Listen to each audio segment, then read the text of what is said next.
नमस्कार छात्रों, मैं मोहम्मद नवीस सर मेरे YouTube चैनल मोहम्मद नवीस सर संग हिंदी सीखे में आपका स्वागत करता हूं। आज हम हमारी इयत्ता 12वीं कक्षा की एक 8वां घटक देखने वाले हैं, 8वां पाठ देखने वाले हैं, जो है सुनो किशोरी। इसकी रचनाकार व लेखिका है आशा रानी वोरा। तो चलिए सबसे पहले लेखक परिचय देख लेते हैं। श्रीमती आशा रानी वोरा जी का जन्म 7 अप्रैल 1921 को अविभाजित भारत के झेलम जिले की तकवाल तहसील स्थित ग्राम दुल्हा में हुआ। आधुनिक हिंदी साहित्य में नारी विषयक लेखन में आप अपना अलग स्थान रखती हैं। प्रतिष्ठित पत्रिकाओं में आपके लेख धारावाहिक रूप से छपते रहे। विभिन्न क्षेत्रों में अग्रणी रही महिलाओं के जीवन संघर्ष को चित्रित करना और वर्तमान नारी वर्ग के सम्मुख आदर्श प्रस्तुत करना आपके लेखन कार्य का प्रमुख उद्देश्य रहा है। आपकी रचनाओं के लेखन की नई धारा को जन्म दिया है और हिंदी रचना साहित्य में नारी विमर्श लेखन की परंपरा को समृद्ध किया है। आप अनेक प्रतिष्ठित पुरस्कारों से सम्मानित हैं। आपका निधन 2009 में हुआ। प्रमुख कृतियां: भारत की प्रथम महिलाएं, स्वतंत्रता सेनानी लेखिकाएं, क्रांतिकारी किशोरी, स्वाधीनता सेनानी, लेखक पत्रकार आदि। विद्या परिचय: अनेक साहित्यकारों, महान राजनीतिकों द्वारा अपने परिजनों को भेजे गए पत्रों ने तत्कालीन साहित्यिक, सामाजिक, राजनीतिक, सांस्कृतिक स्थितियों का लेखा जोखा प्रखरता से प्रस्तुत किया है। इन पत्रों का कला पक्ष साहित्यिक कलात्मकता को स्पर्श करता है। पाठ परिचय: लेखिका ने अपनी इस नवीनतम पत्र शैली में किशोरियों की शंकाओं, प्रश्नों एवं दुश्चिंताओं का समाधान एक माँ, अंतरंग सहेली और मार्गदर्शिका के रूप में किया है। किशोरियों के हृदय में झांक कर मित्रवत उन्हें उचित अनुचित, करणीय अकरणीय का बोध कराया है। हमारे देश की नई पीढ़ी पश्चिमी देशों से आ रहे मूल्यों और संस्कारों का अंधानुकरण करती जा रही है। हमारे देश की संस्कृति और परंपराओं को कालबाह्य और त्याज्य मानकर उनकी अवहेलना कर रही है। आत्मनिर्भर हो जाने से युवक युवतियों का जीवन के प्रति बदला दृष्टिकोण, विवेकहीनता और जल्दबाजी में लिया जाने वाला निर्णय नई पीढ़ी का जीवन सौंदर्य नष्ट कर रहा है। लेखिका के अनुसार नए मूल्यों को भारतीय संस्कृति, परंपराओं और संस्कारों की भूमि पर उतार कर स्वीकारना होगा। तो चलिए इसकी शुरुआत करते हैं। सुनो सुगंधा, तुम्हारा पत्र पाकर खुशी हुई। तुमने दो तरफा अधिकार की बात उठाई है, वे पसंद आई।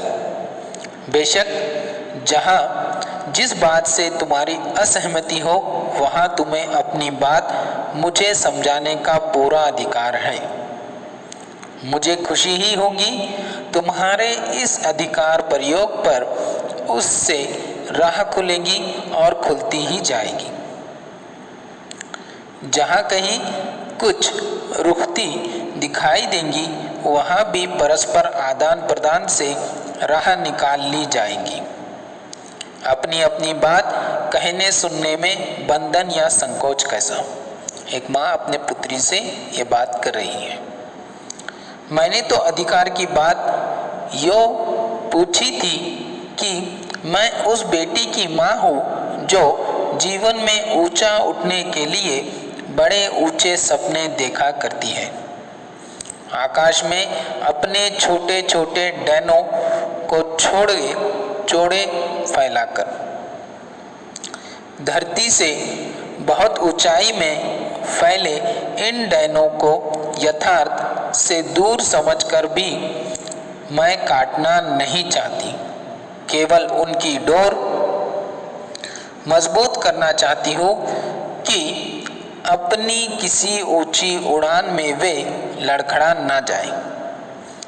इसलिए कहना चाहती हूँ कि उड़ो बेटी उड़ो, पर धरती पर निगाह रखकर। कहीं ऐसा न हो कि धरती से जुड़ी डोर कट जाए और किसी अनजाने अवांछित स्थल पर गिरकर डैने शत विशत हो जाए।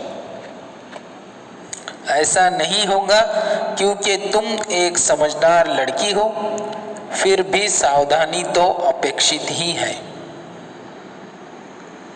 यह सावधानी का ही संकेत है कि निगाह धरती पर रखकर उड़ान भरी जाए। उस धरती पर जो तुम्हारा आधार है, उसमें तुम्हारे परिवेश का, तुम्हारे संस्कार का, तुम्हारी सांस्कृतिक परंपरा का, तुम्हारे सामर्थ्य का भी आधार जुड़ा होना चाहिए। हमें पुरानी जर्जर रूढ़ियों को तोड़ना है, अच्छी परंपराओं को नहीं। परंपरा और रूढ़ी का अर्थ समझती हो ना तुम? नहीं तो इस अंतर को समझने के लिए अपने सांस्कृतिक आधार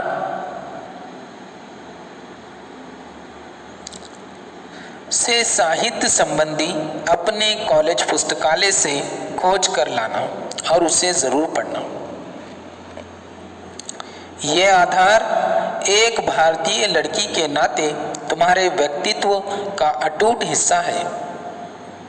इसलिए बदलते वक्त के साथ बदलते समय के नए मूल्यों को भी पहचान कर हमें अपनाना है। पर यहाँ पहचान शब्द को रेखांकित करो। बिना समझे, बिना पहचाने कुछ भी नया अपनाने से लाभ के बजाय हानि उठानी पड़ सकती है। पश्चिमी दुनिया का हर मूल्य हमारे लिए नए मूल्यों का पर्याय नहीं हो सकता। हमारे बहुत से पुराने मूल्य अब इतने टूट फूट गए हैं कि उन्हें भी जैसे तैसे जोड़कर खड़ा करने का मतलब होगा अपने आधार को कमजोर करना, या जो भी कह सकते हैं कि अपनी अच्छी परंपराओं को रूढ़ी में ढालना। समय के साथ अपना अर्थ खो चुकी या वर्तमान प्रगतिशील समाज को पीछे ले जाने वाली समाज की कोई भी रीति नीति रूढ़ी है, समय के साथ अनुपयोगी हो गए मूल्यों को छोड़ती और उपयोगी मूल्यों को जोड़ती निरंतर बहती धारा परंपरा है, जो रोटी की तरह स्थिर नहीं हो सकती। यही अंतर है दोनों में। रूढ़ी स्थिर है, परंपरा निरंतर गतिशील। एक निरंतर बहता निर्मल प्रवाह जो हर सड़ी गली रोटी को किनारे फेंकता और हर भीतरी बाहरी देशी विदेशी उपयोगी मूल्य को अपने में समेटता चलता है। इसलिए मैंने पहले कहा कि अपने टूटे फूटे मूल्यों को भरसक जोड़कर खड़ा करने से कोई लाभ नहीं।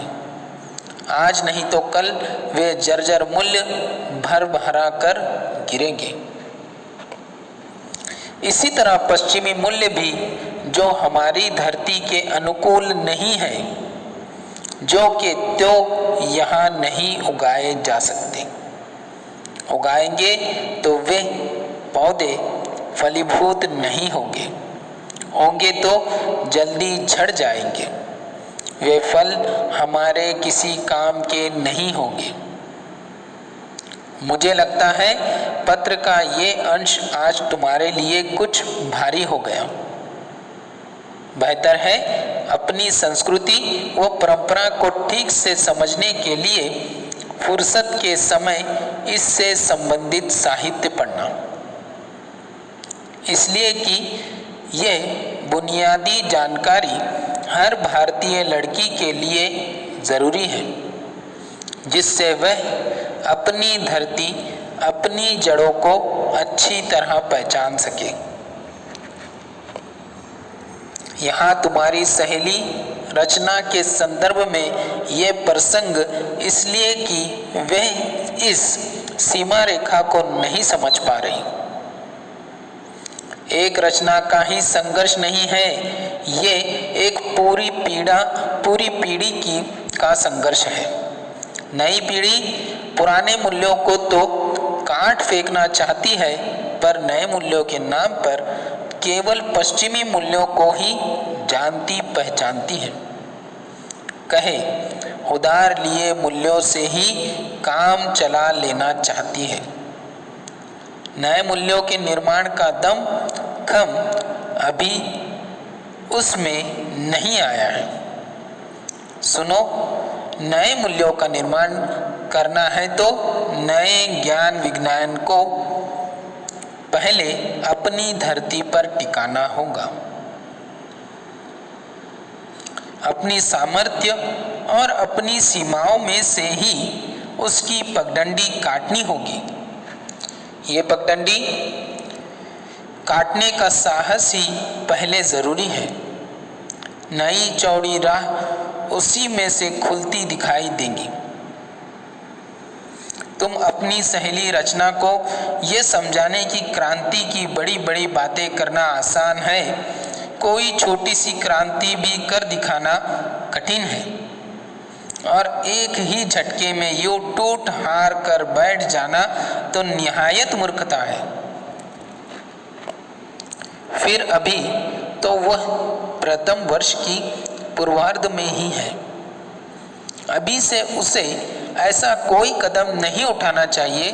ज़रूरी हो तो सोच समझकर वे अपनी दोस्ती को आगे बढ़ा सकती है।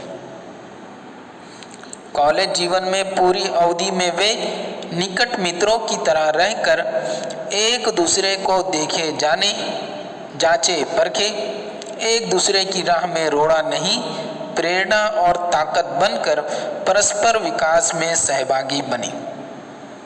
फिर अपनी पढ़ाई की समाप्ति पर भी यदि वे एक दूसरे के साथ पूर्ववत लगाव महसूस करें, उन्हें लगे कि निकट रहकर सामने आई कमियों, गलतियों ने भी उनकी दोस्ती में कोई दरार नहीं डाली है, तो वे एक दूसरे को उनकी समस्त खूबियों, कमियों के साथ स्वीकार कर अपना लें। उस स्थिति में की गई ये कथित क्रांति न कठिन होगी न असफल। मेरी राय में रचना को और उसके दोस्त को तब तक धैर्य से प्रतीक्षा करनी चाहिए। इस बीच वे पूरे जतन के साथ एक दूसरे के लिए स्वयं को तैयार करें। बिना तैयारी के जल्दबाजी में पढ़ाई के बीच शादी का निर्णय लेना केवल बेवकूफ़ी ही कहा जा सकता है, क्रांति नहीं। ऐसी कथित क्रांति का असफल होना निश्चित ही समझना चाहिए। इतनी जल्दबाजी में तो किसी छोटे से काम के लिए उठाया कोई छोटा कदम भी शायद ही सफल हो। ये तो जिंदगी का अहम फैसला है। मैं समझती हूँ रचना की इस मूर्खतापूर्ण क्रांति में उसकी सहायता न करने का तुम्हारा निर्णय एक सही निर्णय है, पर तटस्थ रहना का ही काफ़ी नहीं है। यदि रचना सचमुच तुम्हारी प्यारी सहेली है तो उसका हित अहित देखना भी तुम्हारा काम है, उसमें हस्तक्षेप करना भी। पर रचना को इसके लिए दोष देने व उसकी भत्सना करने से भी बात नहीं बनेगी। बिगड़ जरूर सकती है, हो सकता है कथित प्यार के जुनून में उसका उल्टा असर हो और वह तुम्हारी बात का बुरा मानकर तुमसे कन्नी काटने लगे। इसलिए संभलकर बात करनी होगी और सूझबूझ से बात संभालनी होगी।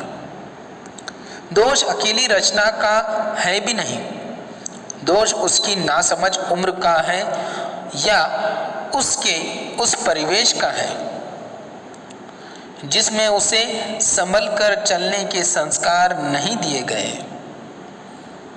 यह उम्र ही ऐसी है जब कोई भावुक किशोरी किसी युवक के प्यार में भरी मीठी मीठी बातों के बहकावे में आकर उससे अपना सब कुछ समझने लगती है और कच्ची रोमानी भावनाओं में बहकर जल्दबाजी में मूर्खता कर बैठती है।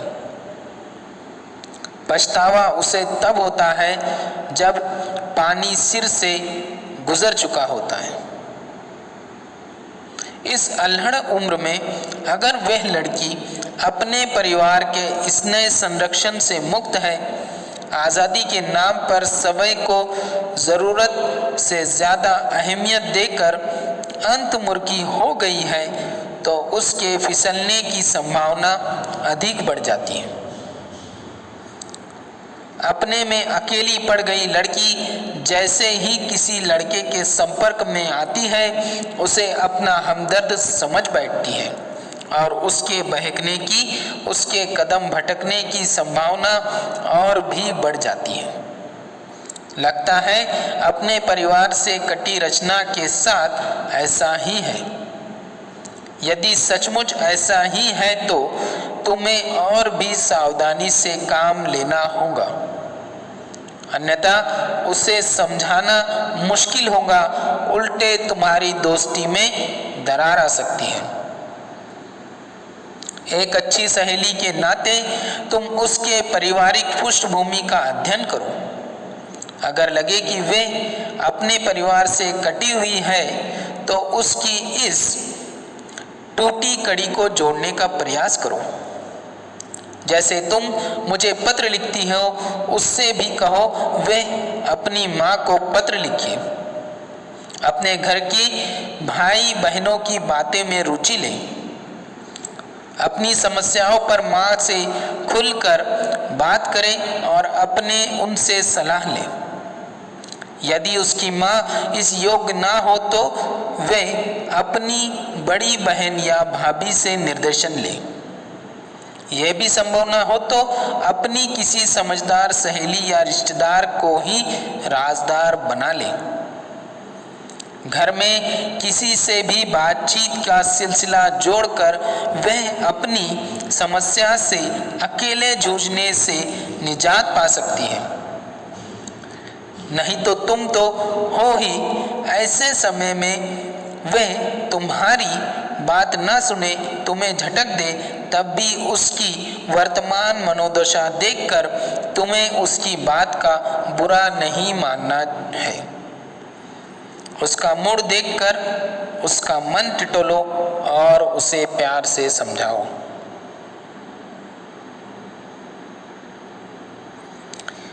एक शुभचिंतक सहेली के नाते ऐसे समय तुम्हें उसे इसलिए अकेला नहीं छोड़ देना है कि वह तुम्हारी बात नहीं सुनती या तुम्हारी बात का बुरा मानती है।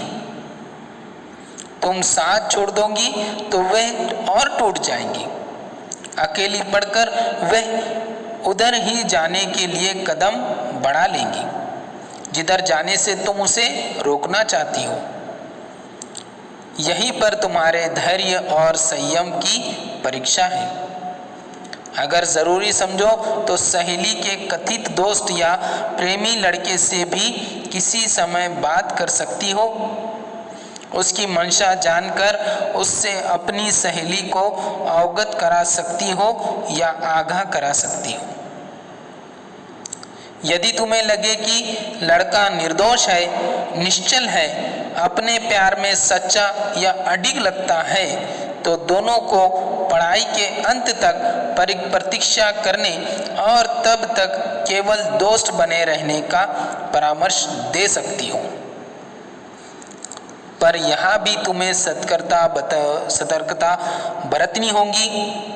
रचना को विश्वास में लेकर दोस्ती के दौरान उससे कोई गलत कदम ना उठाने का वायदा लेना होगा, वरना दूसरों की आग बुझाते अपने हाथ जला लेना कोई अनहोनी या असंभव बात नहीं।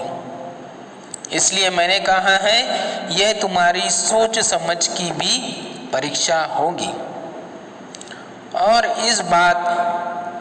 एक बात ये मत समझना कि सलाह केवल तुम बेटी हो इसलिए दी जा रही है। यही सलाह कोई माँ अपने पुत्र को भी देगी। ये बातें बेटा बेटी के लिए समान रूप से लागू होती है। मैं इसके परिणाम की प्रतीक्षा करूंगी। अगले पत्र में जानकारी दूंगी ना। तुम्हारी माँ। सुनो किशोरी पत्र संग्रह से। तो यहाँ पर शब्द अर्थ और स्वाध्याय आपको पूर्ण तरह से लिखित रूप में आपके व्हाट्सएप ग्रुप पर दे दिया जाएगा, वहाँ से आप लिख लेंगे। धन्यवाद।